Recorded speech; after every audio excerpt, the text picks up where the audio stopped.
हम वचन में पढ़ रहे थे भजन संहिता 84। ये भजन संहिता लिखने वाला दाऊद बादशाह कहता है, क्या ही धन्य है वह जो तेरे भवन में रहते हैं, वे तेरी स्तुति निरंतर करते रहेंगे। क्या ही धन्य है वह जो तेरे भवन में रहते हैं। सबसे पहले भवन है क्या, है ना? अगर हमें पता होएगा कि भवन क्या है, तो हम सचमुच में हमारे मुख से क्या लगातार क्या निकलेगी? परमेश्वर की स्तुति, परमेश्वर की प्रशंसा। हम परमेश्वर के लिए कोई हमें अच्छी चीज दे ना, तो दिल से अगर वो हमारी जरूरत की, और कभी कभी जब लेट हो जाए तो कभी अचानक से कोई दे, तो कितने हम खुश होते हैं। तो ये परमेश्वर जो देता है वो तो भंडार खोल के देता है, इसके लिए हमें कितना आनंदित होना चाहिए। बहुत बड़ा, बहुत बड़ा। खुदा के लोगों, लिखा क्या ही धन्य वह जो तेरे भवन में रहते हुए तेरी स्तुति निरंतर करते रहेंगे। और वचन क्या कह रहा है कि जो क्या ही धन्य वह मनुष्य जो तुझसे शक्ति पाता वह जिनको सिय्योन के सड़क की सुधि रहती है। सिय्योन किसको दिखाता है? स्वर्ग को।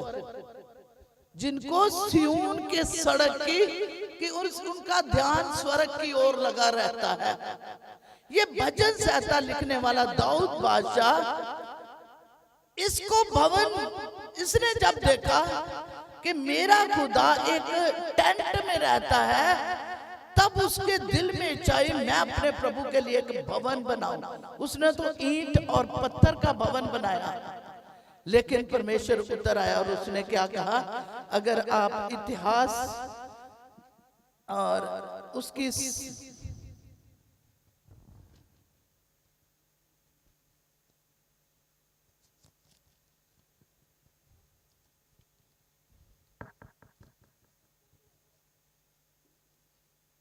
दूसरा इतिहास उसकी 7:14 में पढ़े,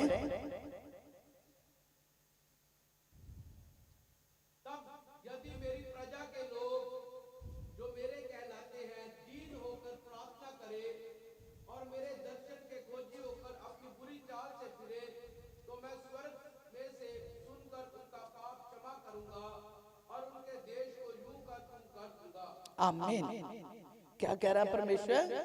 ये जो भवन था ये तो ईंट पत्थरों का दिल से दाऊद बादशाह ने जब मांगा तो परमेश्वर ने कहा तेरा बेटा ये काम करेगा। और जब उसने ये भवन बना लिया तो क्या कहा परमेश्वर ने? उसके साथ क्या वायदा किया?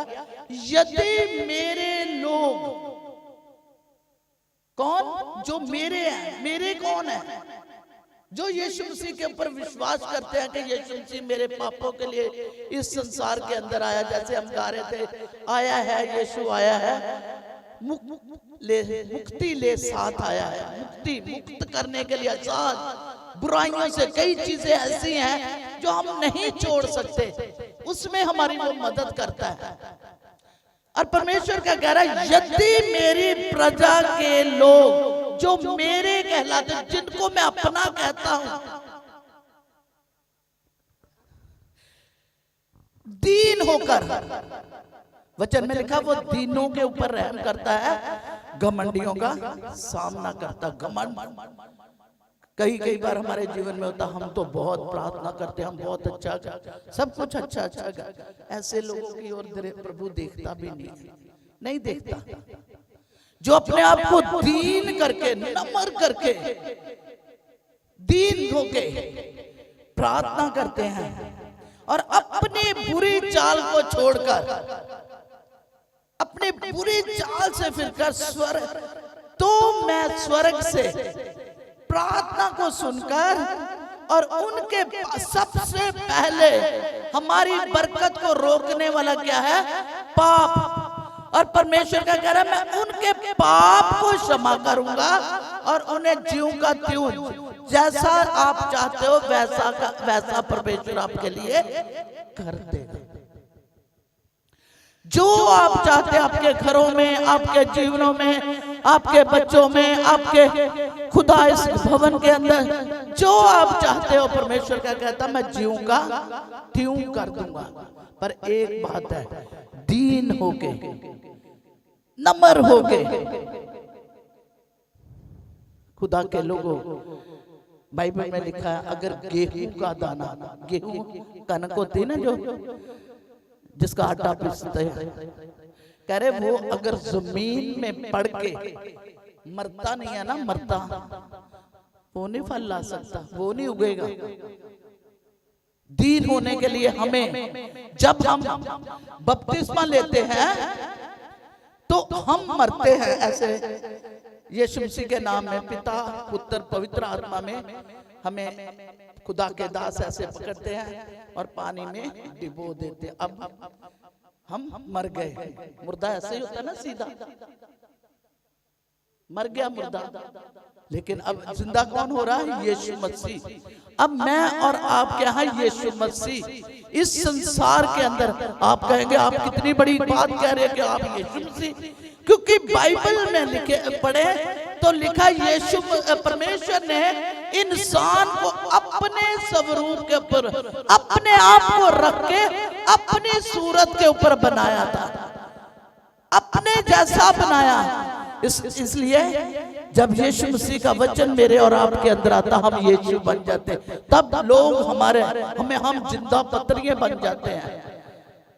हम कितना भी कलाम कर लें, लेकिन अगर हमारा जीवन प्रभु के योग्य नहीं है ना, तो हम प्रभु को महिमा नहीं दे सकते। इन दिनों में हम क्या, खुदा के दास के अंदर एक ही इच्छा है, एक ही इच्छा। क्यों ये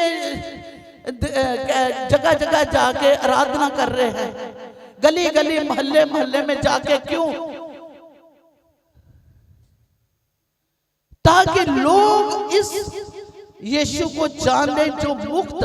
आज कितनी दुनिया दुखी है, दुखों में, और जवान बच्चे पीड़ाओं में पड़े हुए हैं, नशों में, जगह जगह कैसे कैसे हालात हो रहे हैं। लेकिन जब यीशु का वचन गलियों में, मोहल्लों में, घरों में आ जाएगा, शैतान शर्मिंदा हो जाएगा, शैतान भागेगा वहां से, और लोग दीन होके और अपने परमेश्वर को पुकारेंगे, और परमेश्वर की इच्छा के अनुसार वो गली मोहल्ले घर बन जाएंगे, और यीशु के नाम को महिमा मिल जाएगी। यहाँ क्यों खुदा के दास जोर लगा?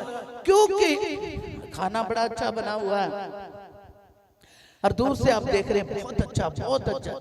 जब तक उसे खाओगे नहीं, सबसे पहले उसका स्वाद नहीं आपको पता लगेगा। खाओगे आपके पेट में उतरेगा, उसकी ताकत का आपको पता लगेगा। इसी तरह से ये इस वचन का स्वाद जब तक आपके अंदर नहीं जाता, जब तक इसके काम अपने आप नहीं जानोगे कि ये मेरे लिए कर क्या सकता है। आप कहेंगे प्रभु के प्यारे बच्चे, इतनी बुजुर्गी में ये जोर लगाना, पर मैं डरती नहीं। मैं कहती हूँ जो मेरे को सांस खुदा ने दिया है ना, मेरे लोग अगर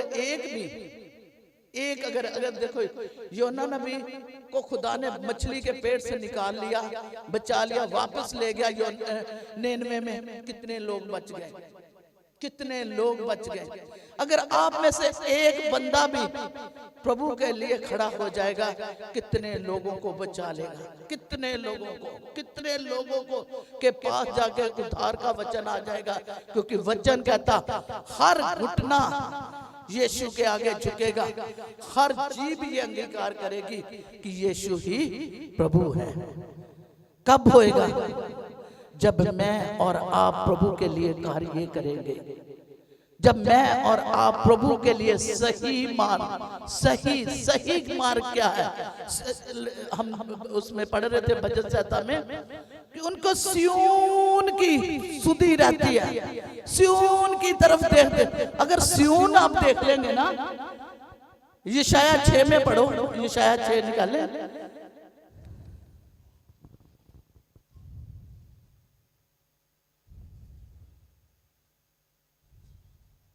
कोई भी पढ़े।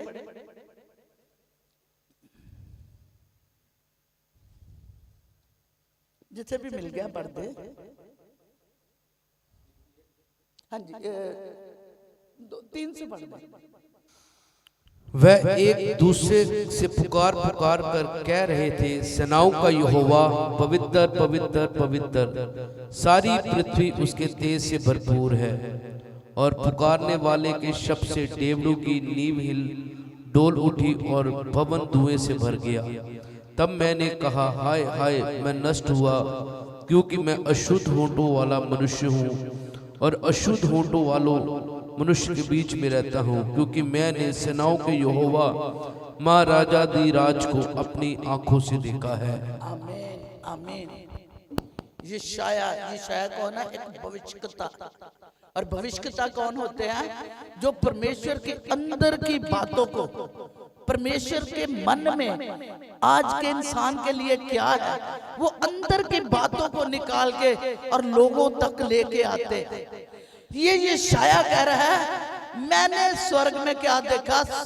एक ऐसे भवन को, परमेश्वर के उस तख्त को देखा जहां श्राप कौन है? स्वर्गदूत मुंह को ढांपे, पैरों को ढांपे, 2 से उड़ते हुए, और मुंह से एक ही बात चिल्ला चिल्ला के कह रहे हैं। क्या कह रहे? सेनाओं का यहोवा पवित्र पवित्र पवित्र। इसका मतलब हमारा परमेश्वर क्या है? पवित्र परमेश्वर है। वो मरते हैं अपने आप में। ये स्वर्गदूत, ये स्वर्गदूतों को कभी किसी परमेश्वर ने नहीं कहा कि तुम मेरी संतान हो। इन्हें कहा, अगर इब्रानियों 1 में जाके आप घर में पढ़ना, लास्ट में इसके लिए लिखा हुआ है कि इन्हें कहा कि तुम, ये जो वो है उद्धार पाए हुए लोगों के लिए सेवा टहल के लिए रखे गए हैं। जैसे ये स्वर्ग में काम कर रहे हैं ना, वैसे मेरे और आपके जीवन के चारों ओर ये काम करते रहते हैं। अगर आप देखना चाहते हैं तो आपको इनकी तरह मुंह भी ढांपना, पैरों भी, और आते ही पवित्र पवित्र पवित्र सेनाओं का यहोवा क्या है? पवित्र। तब जब आप ऐसा कहेंगे, स्वर्ग खुल जाएगा, आपकी आंखें जब लौह लगा के और यरूशलेम को और परमेश्वर के सियोन स्वर्ग को देखेंगी, तब आपको पता चलेगा, हाय, तब अंदर से आएगी। जैसे ये शायद कर रहा है, मैं गंदे होंठों वाले लोगों में रहता हूं। तब पुकार उठा, तब स्वर्ग से परमेश्वर ने, आगे जाके आप घर में पढ़ना, पुकार उठा, हे परमेश्वर, मैं इस योगी नहीं हूं। तब परमेश्वर ने स्वर्ग में से एक स्वर्गदूत को भेजा और उसकी आग उसके जीभ को छू गई। तब कहा, मैं उठूंगा और मैं प्रभु का काम करूंगा। इसके द्वारा यीशु मसीह का जन्म के लिए 700 साल पहले इसने भविष्यवाणी कर दी थी। प्रभु के प्यारे बच्चों, आज जरूरत है आपको, एक एक को प्रभु चाहता है कि एक एक के अंदर से प्रभु अपने आप को देखे। उसकी आंखें आपके ऊपर लगी रहती है। वचन कहता, क्या तुम नहीं जानते कि तुम्हारी देह आत्मा का मंदिर है, पवित्र आत्मा का मंदिर है? क्या तुम नहीं जानते आपकी देह किसका मंदिर है? पवित्र आत्मा का। अगर अय्यूब को देखे ना, अय्यूब, मैं लास्ट ये बता के और उसके बाद अय्यूब की किताब और उसका लास्ट चैप्टर निकाले।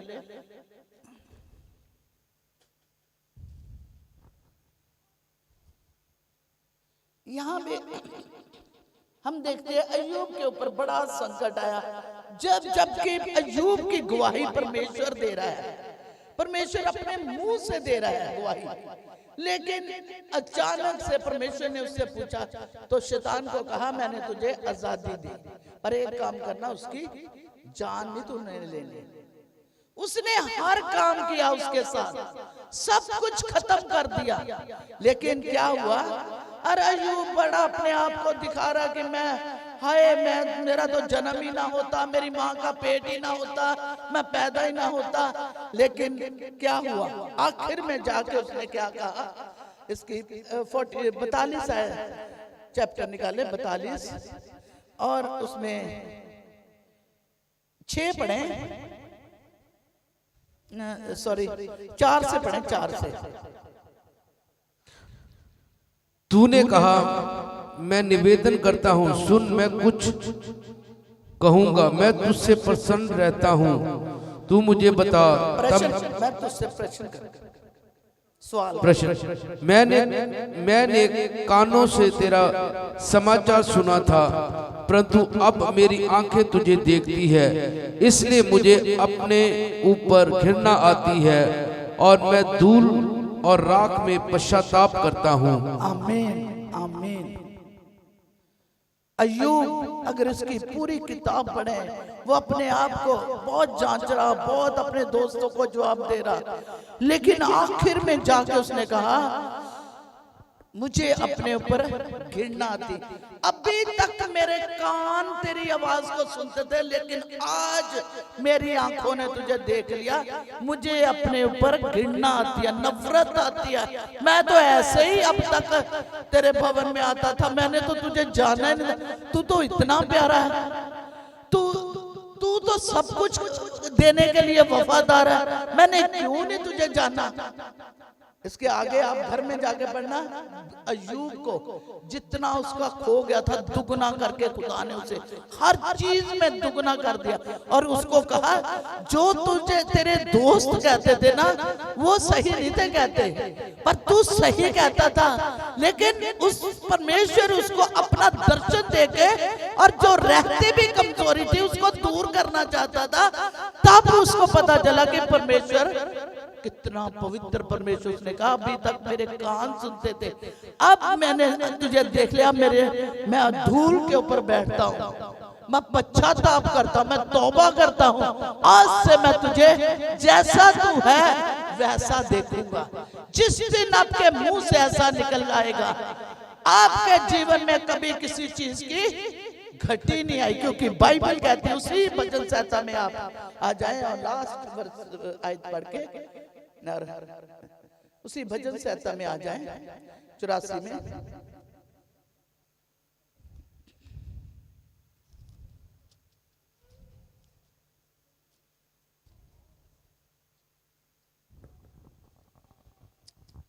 ग्यारह में लिखा, क्योंकि यहोवा परमेश्वर सूर्य और ढाल है, यहोवा अनुग्रह करेगा और महिमा देगा, और जो लोग खरी चाल चलते हैं उनसे वह कोई अच्छी वस्तु रख ना छोड़ेगा। जो खरी, जिनके जीवन बिल्कुल खरे हैं, खरा रहना बहुत जरूरी है खुदा के लोगों। आप बाइबल को ध्यान से जब पढ़ेंगे ना, जितनों ने जहां जहां प्रभु ने जहां जहां उन्हें रखा, जब वहां के लिए वफादार रहे, यूसुफ को उसके भाइयों ने तो खत्म कर दिया, लेकिन वो जब वहां मिस्र में गया वफादार रहा, राजा के साथ जो लोग कार्य करते थे वफादार रहा, आखिर में वहां का प्रधानमंत्री होके खड़ा हो गया।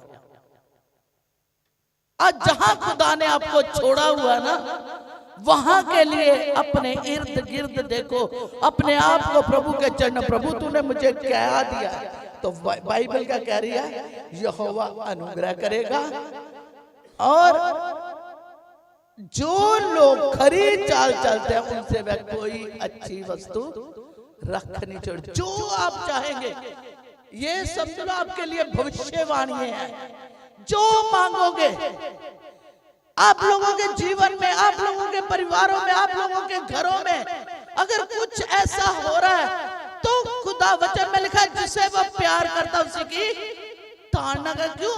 वो चाहता कि आप लोग प्रभु के लिए खड़े होके, और जो उसने आपके लिए आशीषें रखी उनको बहुतायत से पालो। प्रभु इस वचन के द्वारा आप लोगों को आशीष